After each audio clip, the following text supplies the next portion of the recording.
Interview start చేద్దామా? Okay. ఈ రాష్ట్రానికి మీ నాన్నగారు ముఖ్యమంత్రి, మీరు పాలిటిక్స్ లో PhD చేస్తున్నారు. మీకు కూడా రాజకీయాల్లోకి రావాలని ఆసక్తిగా ఉందా? నో వే, నాకు పాలిటిక్స్ లో 1% కూడా ఇంట్రెస్ట్ లేదు.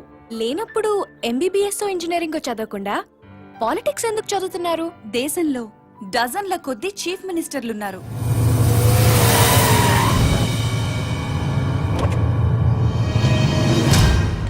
వేలల్లో ఎమ్మెల్యేలున్నారు. గల్లీ గల్లీకో లీడర్ పుట్టుకొచ్చాడు. అయినా ఈ రోజుకి ఆకలి చావులున్నాయి, రైతుల ఆత్మహత్యలున్నాయి. ఎందుకిలా జరుగుతుంది? లోపం ఎక్కడుందని తెలుసుకోవటానికే నేను పాలిటిక్స్ చదువుతున్నాను.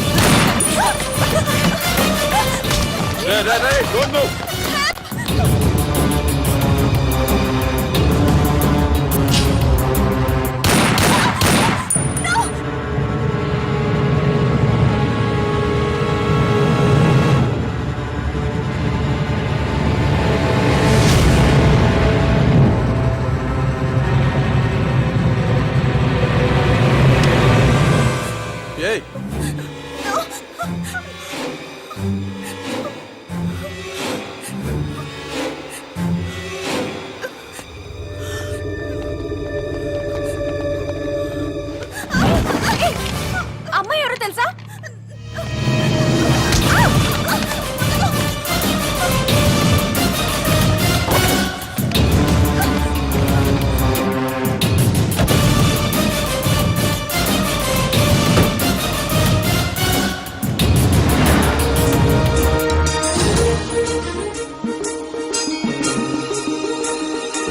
రాష్ట్రంలో పెను సంచలనం నమోదైంది. సాక్షాత్తు రాష్ట్ర ముఖ్యమంత్రి కుమార్తెని కిడ్నాప్ చేశారు. ముఖ్యమంత్రి కుమార్తెతో పాటు ఒక ప్రముఖ న్యూస్ ఛానల్ రిపోర్టర్ సునీత కూడా కిడ్నాప్ కి గురైంది. ఆశ్చర్యం కలిగించే విషయం ఏంటంటే ఈ కిడ్నాప్ కి పాల్పడిన వ్యక్తి ఒక మతిస్థిమితం లేనివాడు. మెంటల్ హాస్పిటల్ నుంచి పారిపోయి ఈ కిడ్నాప్ కి పాల్పడ్డాడని పోలీస్ కమిషనర్ చెప్తున్నారు.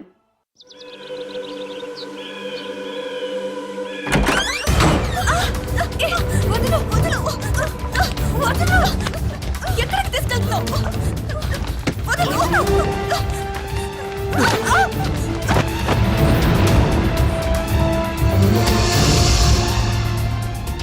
ఎవడ్రా నువ్వు? మా డాడీ మీద పొలిటికల్ గ్రడ్జా? రౌడీవా, గూండావా, టెర్రరిస్టువా, లేక కిరాయి హంతకుడివా? డబ్బుల కోసం కిడ్నాప్ చేసావా?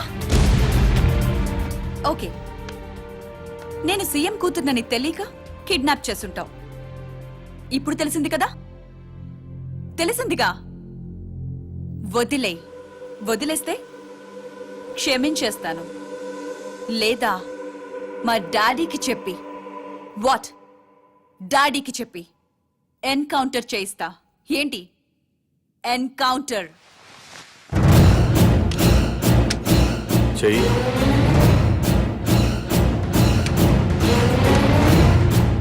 బాస్ ఎన్కౌంటర్ చేయమన్నారు, చెయ్యాలి కదా.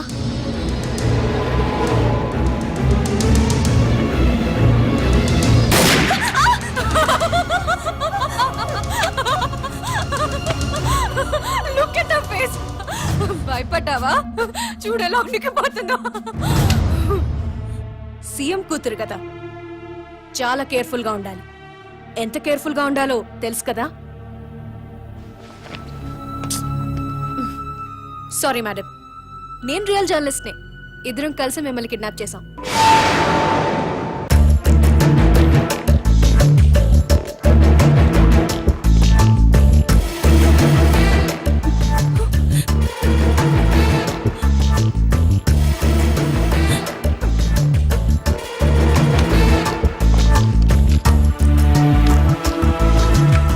Best of luck. సార్, మీ అమ్మాయి కిడ్నాప్ కి కారణం ఏమై ఉంటుంది అనుకుంటున్నారు? అసలు ఈ సంఘటనే ఊహించలేకపోతున్నాను. నాకు కానీ మా కుటుంబానికి కానీ ఎవరితోనూ వ్యక్తిగత కక్షలు లేనే లేవు. సార్, మీ అమ్మాయికి లవ్ అఫేర్ ఏమైనా ఉందా? ప్రేమ గీమ ఏమీ లేదు. రాజకీయ కక్షలుండే అవకాశం ఏమైనా ఉందంటారా? నాకు శత్రువులు ఎవరూ లేరు. దర్యాప్తు పూర్తయిన తర్వాత వివరాలు మీకు తెలియజేస్తాను.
కావాలి నీకు?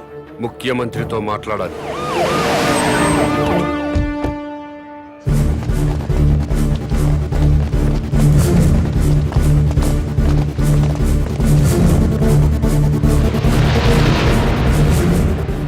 నీ డిమాండ్స్ ఏమిటి? నన్ను ఈ సొసైటీలో స్వేచ్ఛగా తిరగనివ్వాలి. తిరగనిస్తే ఏం చేస్తావయ్యా? తిరగనివ్వండి, అప్పుడేం చేయాలో మీకే తెలుస్తుంది. పోలీస్ రికార్డులో వాడి పేరు కామన్ మ్యాన్ గా ఎస్టాబ్లిష్ అయింది సార్.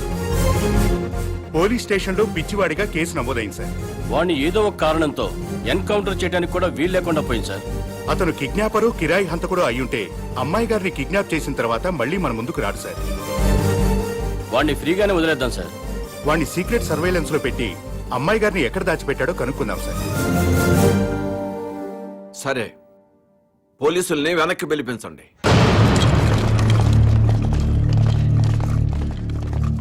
ఇక్కడంతా ఏదో మిస్టరీగా ఉంది దీప్తి. కిడ్నాపర్ ని వెంటనే అరెస్ట్ చేసే అధికారం ఉన్నా పోలీసులు ఎందుకు మౌనంగా ఉన్నారో, ముఖ్యమంత్రి ఎందుకు యాక్షన్ తీసుకోవటం లేదో అంతా మిస్టరీ అనే చెప్పొచ్చు దీప్తి. వాడు ఏ యాక్టివిటీ కోసం పబ్లిక్ లోకి వచ్చాడో సీక్రెట్ సర్వేలెన్స్ పెట్టండి. వాడిని ఫాలో అవ్వండి Sriram. Okay sir. Sir police రికార్డుల్లో మీకు మెంటల్ అని ఉంది, మరి చూడడానికి బాగానే ఉన్నారు. సీఎం గారి కూతురుతో పాటు జర్నలిస్ట్ ఎందుకు కిడ్నాప్ చేశారు? సునీత మీకు ముందే తెలుసా? ఇక్కడ ఏమైనా గుడి ఉందా? లేదండి, వైన్ షాప్ ఉంది.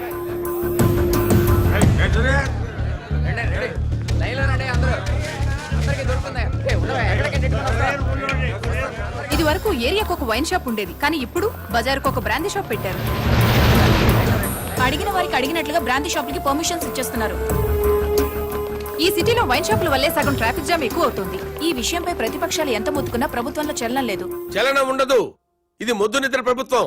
ఇది మొద్దు నిద్ర ప్రభుత్వం, పట్టించుకోని ప్రభుత్వం అంటున్న ప్రతిపక్ష నాయకుడితో పాటు మంత్రి గారు కూడా మనకి లైవ్ లో అందుబాటులో ఉన్నారు. నమస్తే జానకిరామ్ గారు. చెప్పమ్మా దీప్తి. సార్, మీతో మాట్లాడడానికి మంత్రి కోటేశ్వరరావు లైన్ లో ఉన్నారు, మాట్లాడండి.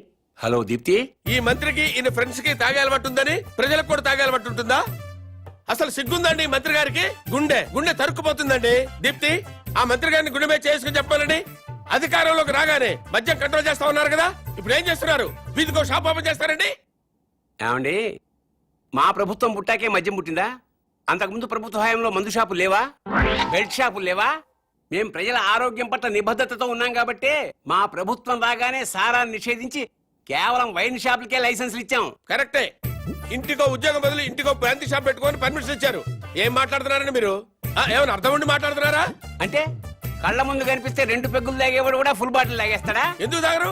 డెఫినెట్ గా తాగుతారండి. ఆ మాటకు వస్తే నేను మన కళ్ళ ముందు ఇంట్లో 50 కిలోల బియ్యం ఉన్నాయి. మనం రోజు 1 కిలో బియ్యం అన్నం వండుకు తింటామా? కళ్ళ ముందు ఉన్నాయి కదా అని చెప్పి 50 కిలోలు ఒకసారి వండుకు తినేస్తామా? కళ్ళ ముందు పెళ్ళం ఉంది. సంసారపక్షంగా ఏ రాత్రి పూట గుట్టుగా కాపురం చేస్తాం. కళ్ళ ముందు కత్తులు ఆయన పొడి చేసుకుంటామా? కళ్ళ ముందు బార్బర్ షాప్ ఉందని అదే పదిగా గడ్డాలు తీసేసుకుంటామా? హలో హలో, ప్రజల్లో పద్ధతి క్రమశిక్షణ ఉండాలి గాని కళ్ళ ముందు కనిపిస్తే నాశనం అయిపోతారా? అదే హలో హలో, ఏంటా చివరి ముక్కలు వినపట్టలేదు? జానకిరామ్ గారు. వినపట్టలేదమ్మా, నాకు వినపట్టలేదమ్మా. జానకిరామ్ గారు, మాకు మీ మాటలు వినిపిస్తున్నాయి. ఇంపార్టెంట్ పాయింట్ వచ్చేసరికి కనెక్షన్ డిస్కనెక్ట్ అవుతుందమ్మా. వినిపిస్తోంది జానకిరామ్ గారు, మాట్లాడండి. హలో హలో, కట్ అయిపోయిందమ్మా, ఇక్కడ కట్ అయిపోయింది. ఏం దీప్తి, ప్రతిపక్ష నాయకుడు పారిపోయాడా?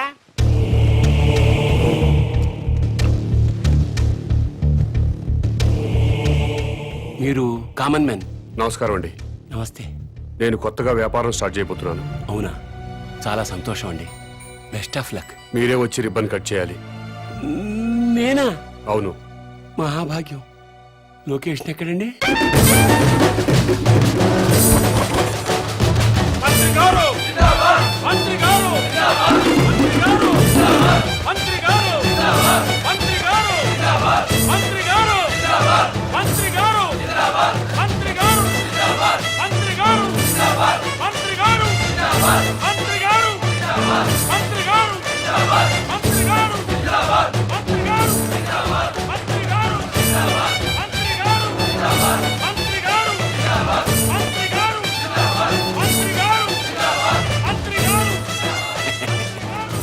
ముహూర్తం టైం అయిపోతుంది.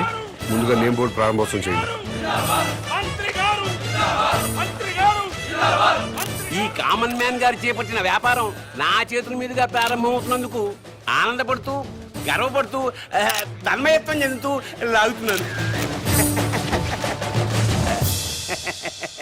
చప్పట్లు కొట్టండి, కొట్టండి, కొట్టండి అయ్యా.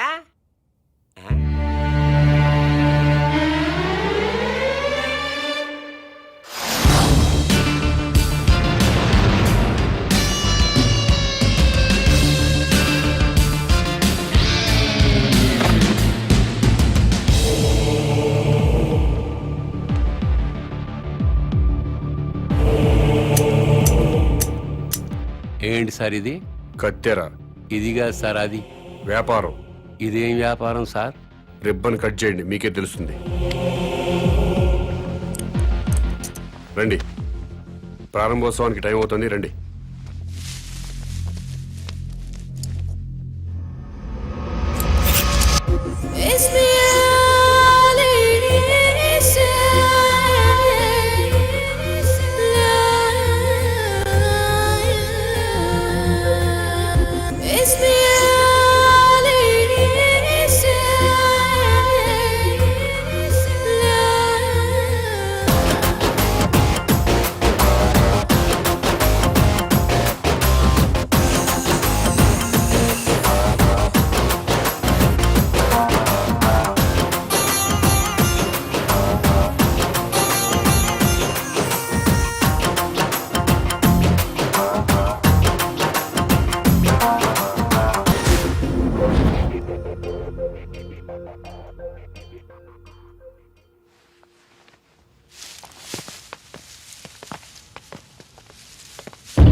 ఆవేశపడ్డం మాని మీకు వచ్చిన బాధ ఏంటో చెప్పండి, సమాధానం చెప్తాను. నువ్వు అసలు మనిషివా పశువా? నువ్వు మంత్రివా బ్రోకర్వా? ఏ విధమైన ఇలాంటి వ్యాపారం పెడతాడా? ఆడదాన్ని ఉసురు పోసుకుంటే నాశనం అయిపోతావురా. ఈ వ్యాపారం పెట్టుకుంటే ఏంటి తప్పు? సొసైటీ నాశనం అయిపోతుందిరా ఎదవా. ఆరోగ్యాలు నాశనం అయిపోతాయిరా. ఏడ్సొచ్చి జనాలు శవాలైపోతారా. బ్రాందీలు విస్కీలు తాగి జనాలు శవాలు కాటలేదా? ఆడవాళ్ల తాళిబుట్లు తెగట్లేదా? తాగిన మొత్తులో కన్న కూతుళ్ళనే రేప్ చేసిన వాళ్ళు లేరా? మరి మీరు ఈ బ్రాందీ షాపులు ఎందుకు మూయించటం లేదు? దేశం మొత్తం మందు అనేది లేకుండా ఎందుకు చేయట్లేదు? ఈ సిగరెట్లు తాగి ఊపిరితిత్తులు పాడైపోయి చాలా మంది చస్తున్నారు. పాన్ పరాగులు గుట్కా ప్యాకెట్లు తింటున్నారు. ఎంతో మంది నోటి క్యాన్సర్తో చస్తున్నారు. వీటిని బ్యాన్ చేయమని మీరు ఎందుకు ఉద్యమాలు చేపట్టడం లేదు? ఈ సమాజంలో వ్యభిచారం ఎంత ప్రమాదమో బ్రాందీ సిగరెట్లు గుట్కాలు కూడా అంతే ప్రమాదం. మీరు ప్రజలు మేలు కోరే ప్రజా సంఘాలు అయితే వీటన్నిటినీ దేశంలో లేకుండా చేయండి. అప్పుడు నేను ఈ వ్యాపారం మానుకుంటాను. మీరు చెప్తున్న మందు షాపులు, సిగరెట్లు, గుట్కా వ్యాపారాలు ప్రభుత్వ పర్మిషన్ తీసుకుని లీగల్ గా పెట్టుకునేవి. మీ వ్యాపారానికి పర్మిషన్ లేదే. నాకు కూడా పర్మిషన్ ఇప్పించండి సార్. ప్రభుత్వం పర్మిషన్ ఇచ్చాక పెట్టుకోండి, అప్పటిదాకా మూసుకోండి. ముందుగా ప్రభుత్వ పర్మిషన్ లేకుండా అక్రమంగా కట్టుకున్న ఇళ్లను క్రమబద్ధీకరణ చేయట్లేదా? అలాగే నా వ్యాపారాన్ని కూడా క్రమబద్ధీకరణ చేయండి. త్వరలో ఈ వ్యాపారానికి స్టేట్ మొత్తం బ్రాంచీలు పెడుతున్నా. బెల్ట్ షాపులు కూడా తెరుస్తా. ఈ వ్యాపారానికి బెల్ట్ షాపులా?